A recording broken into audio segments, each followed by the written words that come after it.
Who is winning the AI arms race? Today on the podcast, we're joined by Bobby Reardon, president of Constellation Data Solutions, as we break down the Big Seven and how they've gained control of the current AI market. Welcome to the show, where AI takes the floor. Lee and Rich on the mic. Welcome to the AI Guys podcast, where we make artificial intelligence easy to understand for everyone. I'm your host, Lee Dixon, and as always, I'm joined by digital nomad and big Apple enthusiast, Rich Swire. How's it going today, man? Doing great, man. You look amazing today, by the way. Did I just say that? Yeah, it's something about the office feeling a little quieter. Like I feel like I can kind of let loose. You look relaxed. Yeah. Definitely. Work has definitely plummeted, but we're on the pod, so we got a lot of things to cover today. Exactly. Yeah, it's just feel lighter around here. But we actually do have a special guest joining us today. We've got entrepreneur, operator, president with Constellation Data Solutions, and the meanest tennis serve in Sarasota, Florida rec leagues, Bobby Reardon. Thanks for coming on the pod today. Hey guys, thanks for having me. Absolutely. So I want to jump right into it. You guys obviously have worked together for a very long time, and you're always pretty in tune to a lot of topics that are going around. So Rich, if you want, why don't you come out swinging, bring some topics, and let's dive right in. Yeah, today we're going to talk about three things that are kind of looming out there right now in the AI ecosystem. The first one I want to kind of serve over to Bobby, if you will. I'll use a tennis analogy. There it is. I play pickleball, so I'm not. Where's the where's the eject button? So, yeah, Bobby, thank you for coming on today. I would leave if I were you. I'm going to ding this one over to Bobby here. Is that even? I don't know. You don't even know your own terminology. Get back on track. Let's go. Yeah, I mean, over the last, I think, 3 or 4 months, what we've seen with, we're going to talk a little bit about OpenAI as the first topic. You know, obviously as the leader in this whole AI evolution that we're kind of all experiencing. And just in the general, like last, I think probably 2-3 months, we've seen a series of I'll call them missteps, but I guess it's, you could argue both sides of it. You know, we've all been in these early stage companies where you're moving fast, you make a lot of mistakes. And in this case with OpenAI, because they are in the spotlight, these mistakes can kind of be blown out of proportion. So I want to kind of take both sides of what OpenAI is going through. Specifically, I'll just kind of give people who may not know kind of the series of things that have happened. First and foremost, obviously, we could talk about last November when the board kicked Sam out. I think a lot of people have talked about that. We won't necessarily get into the details of that. But I think the one thing that I was left with was they never really gave an explanation until recently. I think somebody from the board kind of spoke out about it, finally, about 4 or 5 months later. Number two was when the more recent one is OpenAI kind of being accused of using the voice of Scarlett Johansson for their new release. And then even more so now, they're being kind of ridiculed for these kind of overbearing agreements they have with employees that are leaving, that are basically threatening to take away their shares if they kind of say anything disparaging. And then, of course, when asked to comment, Sam Altman, who is the CEO, basically said he didn't know, he didn't really understand that was what the case was, but the reality was he was signing all these agreements himself. So I think just the distrust that's kind of been building over the last couple months, I want to just get Bobby's take on kind of his thinking, around, what, from perspective also as an entrepreneur, but just as a, where that kind of leads us to. This is the company that's going to be in charge of AGI, and trust is like a major factor. So, I mean, love to get your thoughts on that, Bobby. Yeah, it's a good question, and it's a little bit, you have to take a nuanced take here because, they're definitely playing fast and loose. They're, I guess you could frame them as an early stage startup, although they were the quickest company to ever reach 100 million users on their product. They also have this dynamic of the kind of corporate structure where there's a kind of dual parts for-profit going concern, and then there's the nonprofit. And I think that, those two are kind of fighting against each other at all times, right? Because I don't think anyone anticipated GPT to become a verb like Googling something did so quickly, to roll out to 100 million users. I don't know how many of those are paying, but it's definitely the core product that most people in this space as consumers, whether you're an individual or a business person at a company, it is like the tool of choice with Copilot. True. So to kind of balance that against, what I would say is like the alignment or the research team's focus of let's kind of take this a little bit slow, a little bit more methodically, and not necessarily liking some of the things that Sam was doing on trying to monetize and pursue some of these other business ventures, right? Like, I still think he has no equity in OpenAI, but he has like pseudo equity through some of these other ventures that are under OpenAI, and he's actively out there trying to do deals, whether it's trying to, do a multi-billion-dollar deal with Saudi to develop custom AI chips, or as recently as yesterday or maybe this morning, there was an announcement that they're going to be the vendor of choice with Apple. That's going to be AI native in the devices going forward. So it looks like they're trying to kind of supplant what Google has on being the search engine of choice on Apple devices. So I think a lot of this is rooted in just the butting of heads among the deep research folks and then everybody else in the organization. It seems like Sam has definitely come out the winner and prevailed. And it looks like his position is more secure today than it has at any time in the past. Yeah. You make a couple interesting points, which is why I'm so confused on one of the, a lot of the things that have been happening, which I assume, obviously Sam is at least in knowledge of.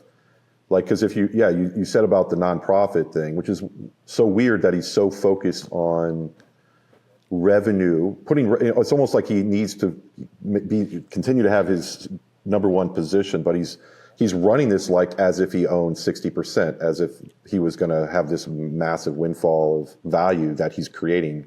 It's almost like he's in a knife fight in the mud versus like this kind of altruistic, which is kind of how, I would say Sam pre-2023, or you could argue Sam pre-ChatGPT was this kind of like, almost like a philosopher type where he was saying, I just want to, do what's best for humankind. And he was just trying to take us all to the promised land. Yeah. Like focus we were on on the way. Yeah. And there was there was no talk of revenue. In fact, if you look at some of the older quotes, he was like, he was treating it like a nonprofit. And then something happened where it was almost like, it's like alter universe Sam came out of nowhere. And now it's like, well, I didn't get permission to do something, so I'm just going to do it anyway because I want it to be, I want to be so focused on getting more customers and more users and more revenue. But the irony is that he doesn't necessarily have a direct line to benefit from that. So, but he did also mention, paraphrasing, and I think we had talked about this on one of the other pods too, that he was okay with burning cash to get to AGI. And I think kind of like Bobby's outlining here, at some point he had to kind of probably take a step back from just firing from the hip on everything and look at this as, there is a solid use case that people want to productize and spend money on this. So if we're going to have longevity, we should probably take a page out of Google's book or someone else's and try to grab that market share before they do. I don't think that they realized to some extent the rapid improvement of these models, and then kind of in parallel, the improvements that the GPUs are seeing, right? So I think that maybe if you kind of rewind 18, 24 months, the early GPT models, they were great, but they were kind of more of like a novel toy to play with. But now that we can actually see them being highly productive and useful in day-to-day commerce and business. Like I myself use it every day. It's my number one employee. I can rely on it pretty much 24/7. And, you can get code through production fairly quickly. And I don't think that was necessarily the case 24 months ago. And so in my mind, like, I think it's just like there was like this moment where they realized the model was so effective and it was going to be so useful in day-to-day business that, the path to monetization and actually growing a durable business was the focus point instead of like a research project under the nonprofit model. Right. Sure. Do you think that they can do both? I feel, we use it every day. Obviously, it's the core of our product.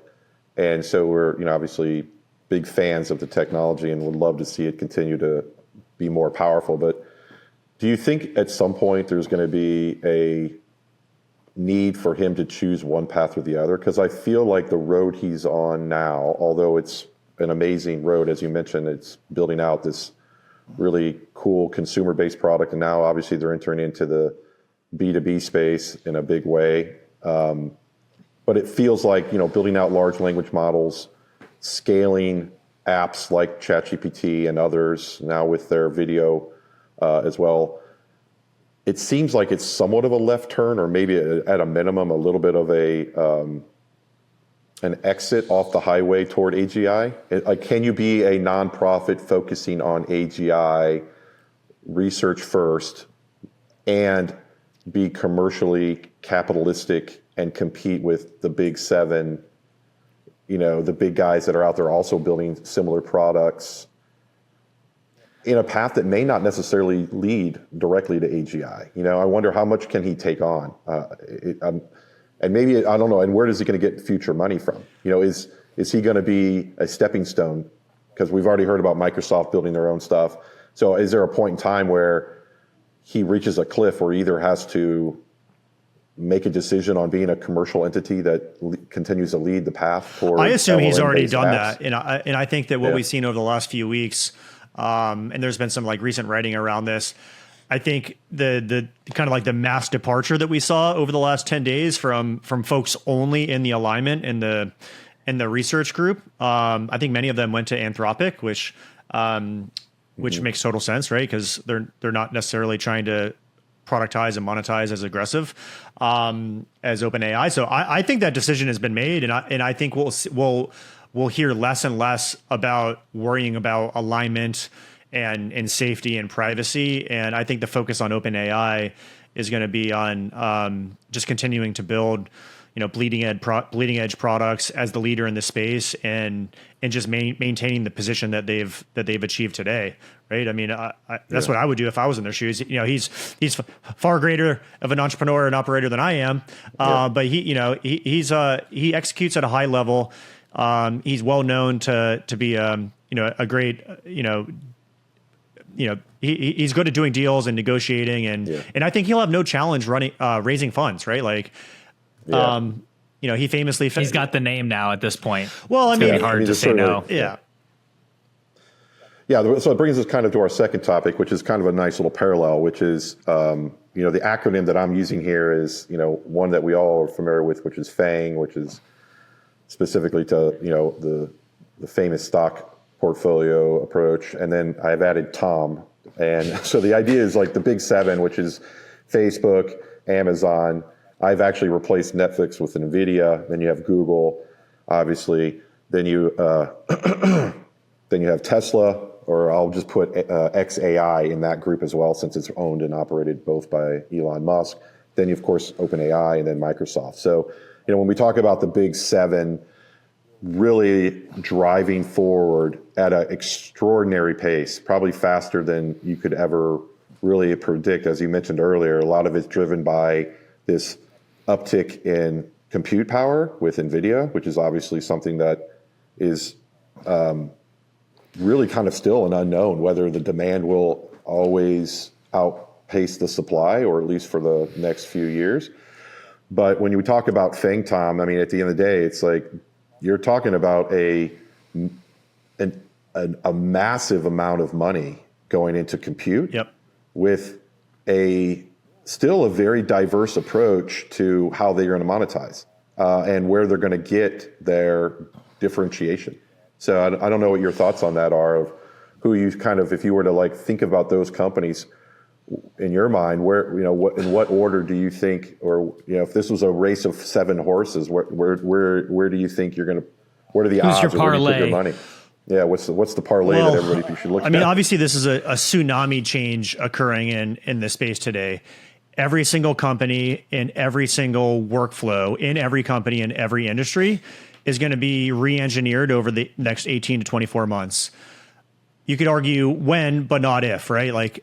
The train is leaving the station, and the smart companies today are planting the flag and figuring it out as they go, right? So when I think about, how do those dollars accrue to the big seven? Obviously, Nvidia is a big winner because they are really the only shop in town for GPUs, and more importantly, CUDA, right, which is the software that underpins the parallelization of these GPUs, right? So I think I heard Jensen talking on stage this week that there's about $1 trillion of data center infrastructure out there that has to be, and those are CPU based, right? So presumably $1 trillion, if there's no further growth in infrastructure build out, will have to be replaced by GPUs over the next 2 to 3 years, and that's going to accrue to Nvidia, right? Yeah. Tesla is obviously in pole position because they're doing something different, right? It's not generative AI, but they have some very sophisticated technology that underpins their FSD, their full self-driving, and they're clearly the leader in the space.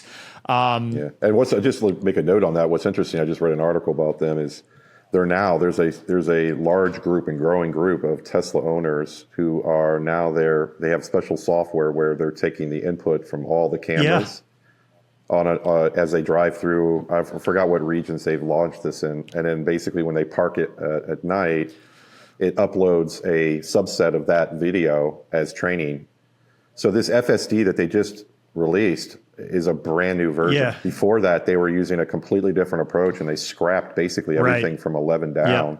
And they've taken this entire patchwork type video-based, camera-based training, which is it's an interesting take because it's a completely different source of information, and maybe their AI or maybe their focus will be more on the three-dimensional spatial world versus LLM language-oriented stuff. So I didn't mean to interrupt. No, it's a good point. I think before they were using kind of humans to label the edge cases, but now it's just like being streamed from the cars at the edge. Mm-hmm. Yeah. But going back to the big seven, right? Like Meta coming back, right? Like I don't think anyone saw 18 months ago or would think that Zuck would be so influential in AI. Like if you remember, they were doing several $1 billion per year in CapEx for virtual reality. And everyone kind of just like chuckled at Zuck, and the stock got beat down. But lo and behold, they develop a very, very fast, very powerful open source model called Llama, right? And that kind of, is definitely an attack at OpenAI, who is closed source, right? So they're trying to scorch the earth. I do think it will make raising capital for these foundational models more difficult as we see some of these companies like Meta open source their models. Now, they haven't really, to my knowledge, they haven't released a product around their model, but I think Zuck has alluded to building agents that are native to kind of Facebook, Instagram, WhatsApp, which should be extremely powerful when they're released because they have, I don't know, do they have close to 1 billion users today across all their products? Probably. So they're going to be a clear winner. They just haven't monetized it yet. And then, well, really quick, I don't want to interrupt you on that, but I do want to touch on, we talked a little bit about Llama before, but it's interesting when you're trying to push out this concept of like good data in, good data out, with the Meta network being this piece that is so like intrinsically kind of like lower quality data, right? Where it's ingesting all of this stuff. So do you have a feeling that right now seems like this great thing, but in turn could be a detriment down the road? Well, the smaller models, right? So like I think they have a 7 billion parameter model, Llama 3. So the smaller parameters and the smaller model just allows you to run the training and inference more quickly with less compute. And I think that's fine for most business use cases, right? True. So they're not trying to be this massive brain like everyone else was kind of approaching it. They're just more I think the use targeted cases that we describe in our day-to-day businesses, like we don't need a 70 billion parameter model to work well for our user base. But just to kind of continue down that line of thought, Microsoft is a huge winner here. I think they have a 49% stake in OpenAI. They own the rights to the weights, right, which is crucial. So during the drama of OpenAI and Sam and the board in last November, Satya didn't even care. He's like, it doesn't matter if they go under because we have the weights. They have the infrastructure. They have Copilot embedded in every Microsoft product and organization. We're a Teams organization here at Constellation, so all of our I think we have 30,000 employees. We have access to Copilot. Does a good job for basic use cases, whether you're doing analytics on big data or using Copilot to write code. It gets the job done. So they've been a huge winner. They've invested in OpenAI. The OpenAI money goes back to Microsoft. It round trips because they use that money to buy credits on AWS, or sorry, not AWS, Azure. So man, what a comeback story for Microsoft. Like, we all thought it was, even a better story than Facebook, because Microsoft had languished for years. Satya comes in, spins up Azure, starts taking market share from on-prem, and then the other hyperscalers like AWS and GCP. So that's been a remarkable story, and they're a huge winner in this space. Yeah, everyone loves a comeback story from a little guy like Microsoft. Fair point, Lee. That's the thing. Fair point. Yeah. Yeah. No, you definitely hit on it right there. I don't think right now there's necessarily a outright winner or loser, but they almost all have their lanes kind of chosen, right? And that's not without even getting into Google, and you guys are talking about, Tesla's approach with, the new self-driving cars and how they're approaching that. And then Google has their entire vision suite within Gemini that's focused on, environmental, video recognition, which you could see either Tesla starting to outsource theirs, or then Google possibly dipping their toe into that and trying to sell to car companies and others to try to say, like, look, we can do it too, because look at all of the data that we can take in just from this closed space. Now you create that barrier outside of a vehicle, and maybe they could do something to supplant some of that market share to them. Yeah, another interesting take on this Big Seven is, and I include Apple in there, and I'm not sure that's a fair inclusion. That's an assumptive conclusion that Apple will have a very interesting play at this, because they do dominate the US phone market. But what's your take on this idea, if I were to kind of take both sides of the argument? Most people say Apple completely missed, and that doesn't make sense because they had Siri, and they obviously have the consumer. They're on the edge. They pretty much dominate from the device perspective. So it makes more sense for them to have AI, because everybody knows AI should live on the device for the most part, at least the experience does.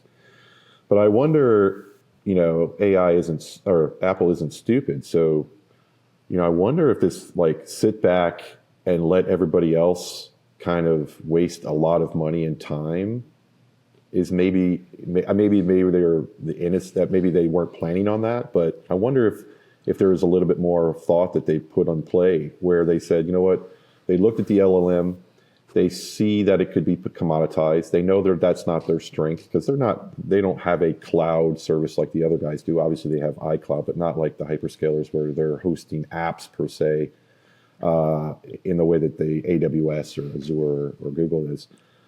And maybe this idea of partnering with OpenAI,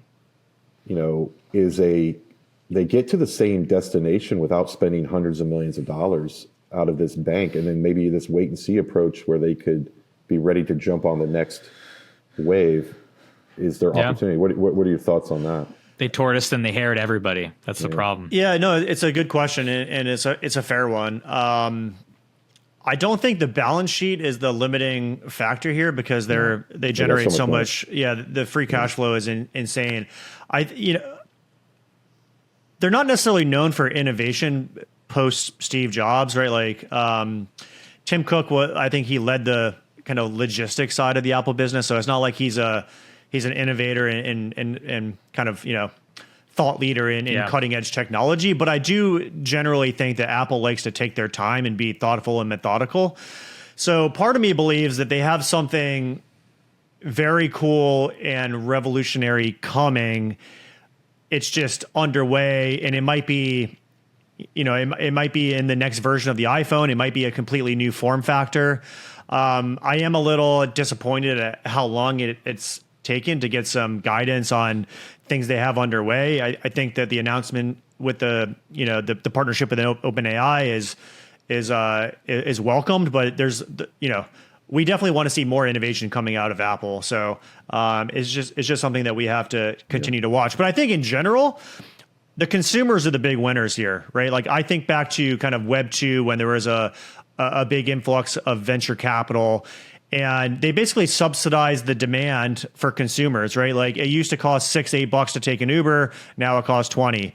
They used to subsidize the riders. Now they're not doing it, so it's a little bit more difficult to find a ride as quickly and for as cheap as it once was. Same thing goes for the food delivery apps. Remember, like the transportation companies like Bird and Lime, all those things. Like it was incredibly cheap for all of us consumers to use these really cool technology products over the last decade because they were subsidized with so much venture capital flowing through the space, and that's happening again with AI, right? So there's been that's true. There's been, I don't know, a couple $100 billion of money invested into this space, and there hasn't been a commensurate level of revenue generated yet, right? So that what that means to me is we're the beneficiaries of it. You can use a lot of these cool co-pilots for free, depending on what platform you use. So it's exciting to see that. That's probably going to last for a few years at a minimum. And so I welcome all of the investment in the space. I like to see the battling among the big seven. They're definitely in their own lanes, but it is for sure really great for consumers like us. And it definitely, although it feels similar, right? We went through a few waves since the dawn of the internet, and then of course through e-commerce, moving everything from buying online, then of course social media, and then of course mobile. These are all like major S curves that we've all lived through, or at least I've lived through most of them. But you guys are younger than me.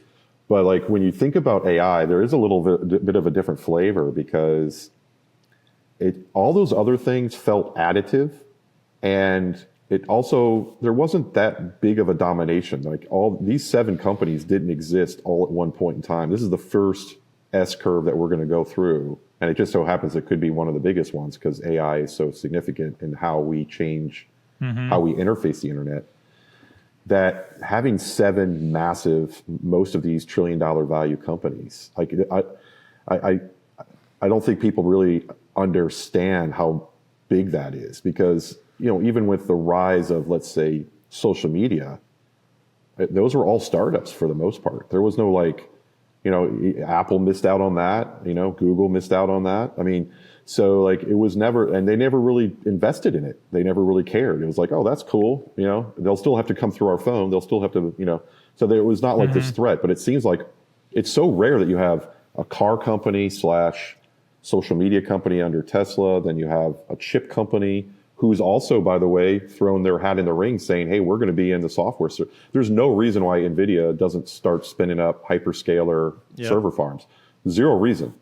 Like, why? I mean, they're going to go after this and say, yeah, we'll sell you chips, but we're also going to be a competitor. We're going to sell it. We're going to keep some of these for ourselves. So, so it's almost like this weird merger of like all these different like final bosses coming together and like battling it out in some sort of battle royale like WWE, right? And I don't know, it just seems like, I don't know what's going to happen in the next 12, 24 months, but it just seems like a ton of cash is going to be burned on just the competitive outbidding of those people, right? Yeah, it's crazy. Yeah, I mean, if you look at the number of H100s shipped to Nvidia's top customers in 2023, Facebook purchased 150,000. Yeah. Microsoft purchased 150,000, and then the next closest purchased 50,000. Right. And then Tesla just announced they're going to buy 100,000 a few weeks ago. Yeah. So most of the value is accruing to Nvidia today. A lot of the battleground is around the foundational models. That's a difficult place to be in. Like, if I had $1 billion, I would not be allocating any of it to a new foundational model because what's the point? We have open source models like Llama 3 and others. So that seems like it's far too competitive. What I'm looking for is where are they going to monetize in the near term, right? So we haven't seen like what products do you pay for today, Rich or Lee, for AI? Well, I mean, obviously you take it first, Rich. Yeah, I mean, we built our products, at our company on top of OpenAI. So obviously we pay them for usage, beyond obviously like what a consumer would pay. This is a usage based. And just you personally, right? Like, because we're consumers of tech. Are you paying anyone today? As a business, we probably have 5 or 6 vendors. We have a video vendor. We have, obviously OpenAI. We have a few other different vendors that do different niches that live on top of these models. But as a consumer, there isn't, I think what is basically happening right in front of us from a consumer perspective, because that's really where all the attention is. We just upgraded our Google workspace. So like with Gemini starting to propagate through our apps, you don't really have much room. There's really no reason to go outside of the core. Like there's no like third party because app. they have the distribution. Yeah, because they already have us as users. So like the consumer game is already done. So basically the way I look at this is the big 7, they're literally it's a defensive war. It's almost like a Cold War where they're just building walls and gates up around. Google's doing it just to preserve Google. They want to preserve search. They want to preserve their workspace. They don't want to see mass bleed away into this new AI experience. Same goes with Microsoft. Facebook, I think, is probably the only one that has kind of an interesting look at it, and that's why they open sourced it, because they are dominating social media. There's no clear threat to social media that's coming from AI. So they have the benefit of almost kind of taking this very less concerning approach and probably a little bit more of a free pass, if you will. Whereas like Google is scared to death of search being completely, like you mentioned earlier, Bobby, the first window you open up is OpenAI, and you're probably doing your basic core search there for how do I do this? How do I do that? So whereas you might go to Google to search something that leads you to Stack Overflow, now you just go to OpenAI and it generates the code for you. So you've bypassed what used to be advertising driven searches now to a direct search, which does not have any ads. So, I mean, I think the interesting thing is the consumer game is where the battle is. But I do think in the business side, there's going to be a much more fragmented and, quite honestly, a lot more moats yet to be built. Because when you get into B2B, it becomes extraordinarily complicated, because almost every business, even small businesses like ours and yours, have 30, 40, 50 different apps that we're using in our heterogeneous environment to make our business work, right? Financial, CRM, customer support, Twilio, all these different things that you make to make this framework work. And I don't see as clean of a washover from like a large provider overnight that's going to happen. You're always going to have this like small little niches. Like, right now we're looking at video production and creating videos using AI. And there's probably 50, 60 different vendors out there that are, vying for that space. And maybe OpenAI comes out with something that's kind of groundbreaking, but they still won't do everything that a business needs, right? So there'll always be like these layered on top of built, powered by OpenAI for sure, but there's always going to be these nuances that need to happen. But the consumer side, I don't know, man. I think it's just going to be absolutely, Apple plus OpenAI is going to be extraordinarily hard to beat. Google plus Gemini, it's going to be the 90% solution. There's probably not much of a consumer reason to go outside of that box. I'm going to ask you guys something just because you're both a little more knowledgeable on that than I. If we take these big 7 and you could only pick 2 that you're going to bank on or put your trust behind to kind of lead this charge, it sounds like Nvidia for both of you would be bets you're willing to make just because of what they've done there. They live in a very. We can write that off, but they're kind of one layer below. Like Bobby was mentioning, they're kind of infrastructure, compute. Yeah, they're integral to everything. So that's what I'm saying. We can take them out of the equation. If we're left with 6, really quick for you, Bobby. You don't have to dive too deep into them, but if you're picking 2 of the 6 left over, who you got your money on as kind of leading that charge? Microsoft, because Satya has been executing at a high level for the last 3 to 5 years. They have the deal with OpenAI, so they get the upside through their equity participation, and then they own the weights.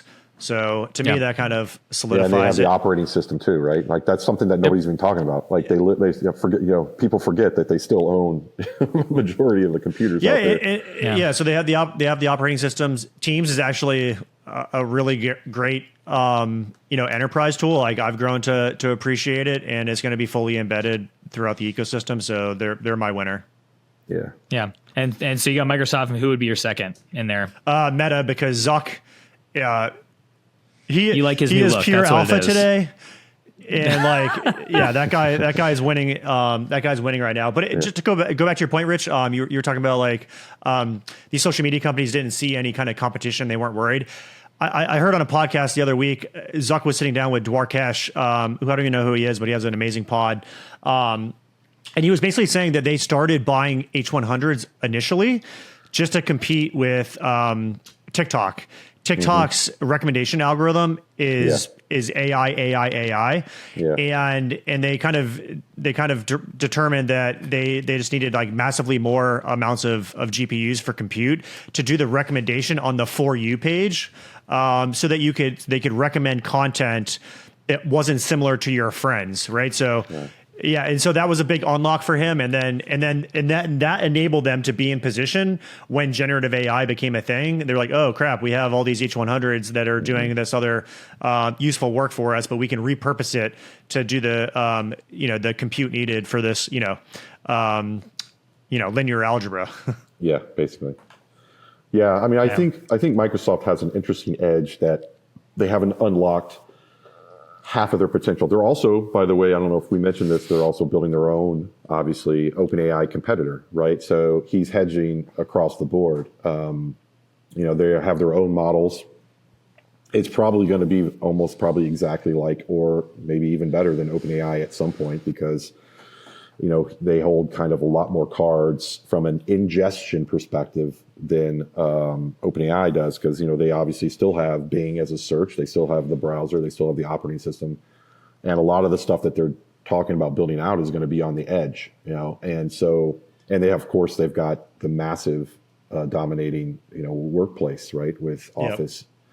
So it might be Microsoft really is probably the one that has everything that would give them probably the best opportunity to win. But they are Microsoft, they are big, and they potentially also could run into some, which they have in the past, with antitrust and monopolization. So they're going to have to play it cautious, much like Google. So I still kind of give OpenAI a little bit of a potential to outrun that. And because they do have a relatively friendly partnership with Microsoft, they might also be able to ride that wave. But I think at the end of the day, the winner is probably going to be, and I'm not saying this is like my favorite winner, but I definitely feel like if anybody has the potential to scale on all levels, chip manufacturing, cloud services, consumer interfacing, phone, you have to look at Google as kind of the big winner, I think, across all.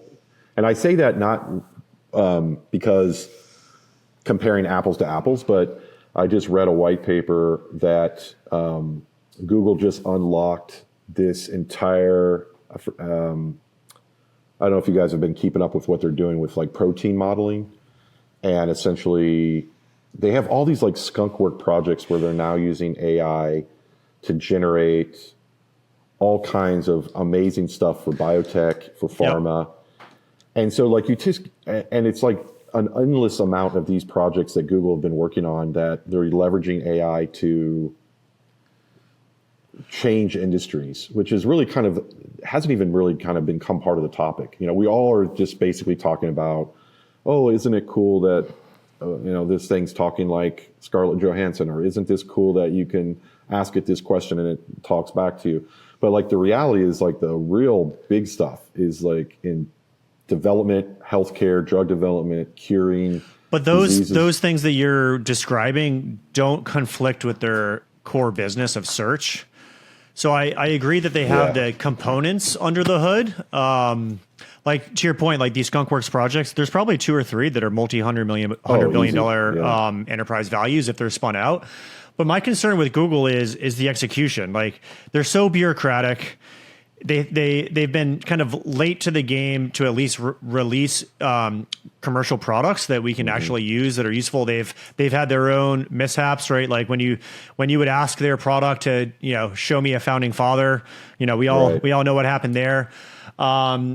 But yeah, I mean, they have the team to do it. A lot of the core technology was developed at Google, right? Like, what was that? The kind of like the core paper called it's the attention that matters. The attention mechanism for these large language models was developed internally to Google. DeepMind originated in Google, so they have the skills, they have the resources.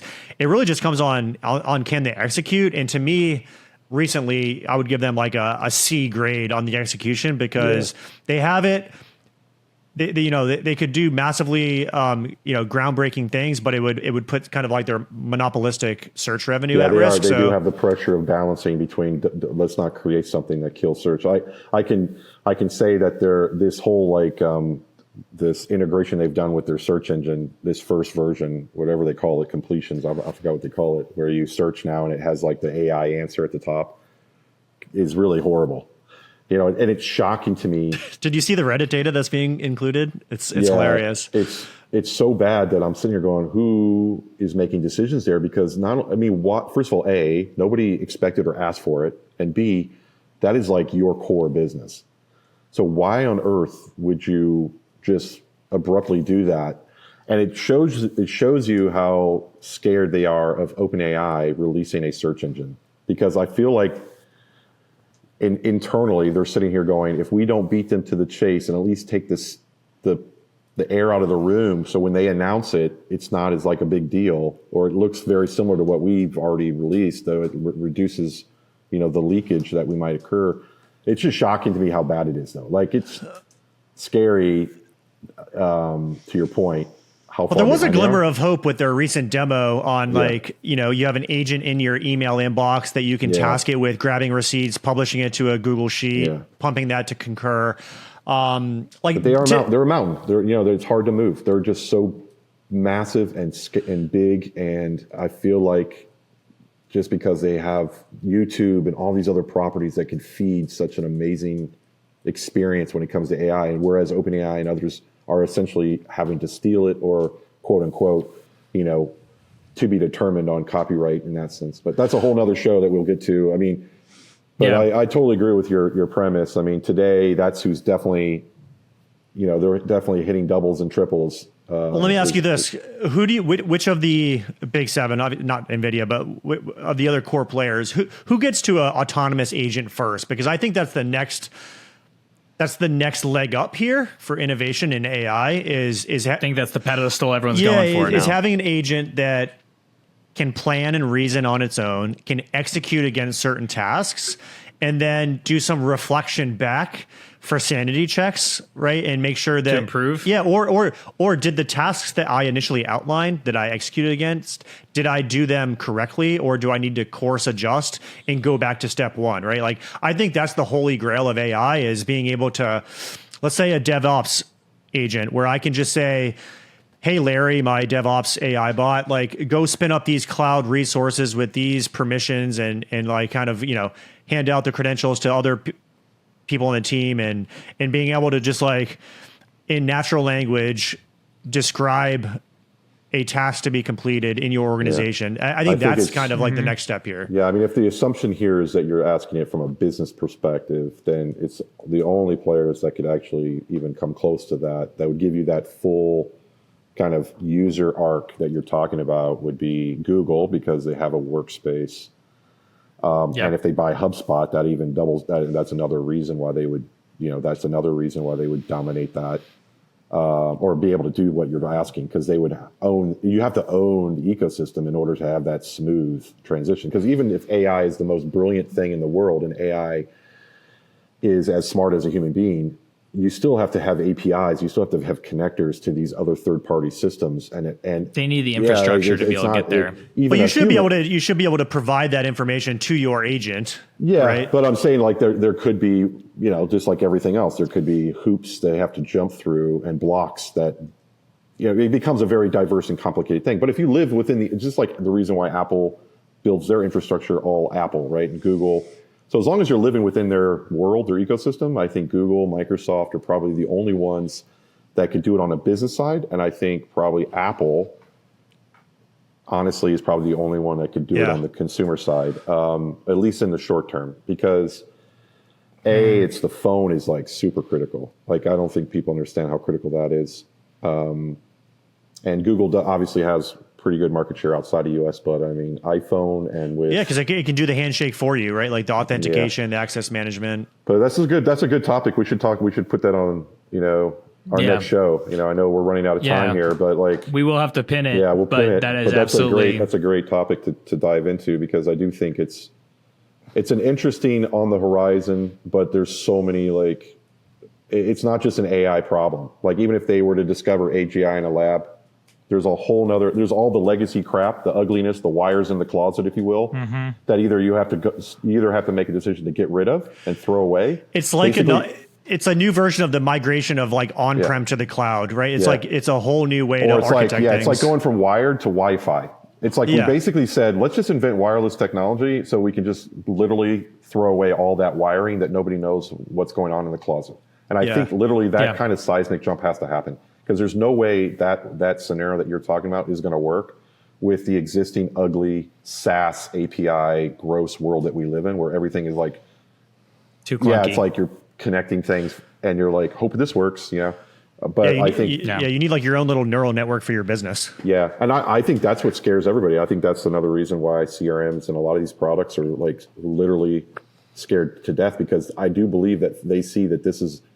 I would rather have, put it this way, I'd rather have an autonomous sales agent that is completely aware and understands the entirety of the experience of the customer and can manage it, than a CRM system. And I don't need a CRM system if I have the other. Yeah. So why pay for a SaaS if you could just have an autonomous sales agent, right? So more to dig into. But yeah, we'd love to have you back and dive into this more. And plus, I also want to, another time get into some of the things that you're doing on the AI side, what you're deploying, what businesses you kind of have up and running. So, we can kind of dive into that a little bit more and learn about how the sausage is made if you're open to it. Yeah, for sure. We've got to have Bobby back. Awesome, Bobby's got to be one of those guests that we bring back. Yeah, we're gonna have a whole arc. That's just the Bobby verse story. It's gonna be great. I like it. Yeah, I can already feel like this is gonna be one of our best episodes. Yeah, exactly. Because you're not here. That's why. We're not hearing you stomping your feet upstairs. But for everyone listening, like, thanks again for joining us on this episode. If you haven't already, hit that subscribe button to stay in touch. We appreciate you listening to us being seriously stupid, and honestly, we're surprisingly smart as well. So. Thanks, guys. This is really fun. Yeah, let's do it again. Thanks, man. Appreciate it. Takes the flow, Leah Rich on the mic, ready to explode.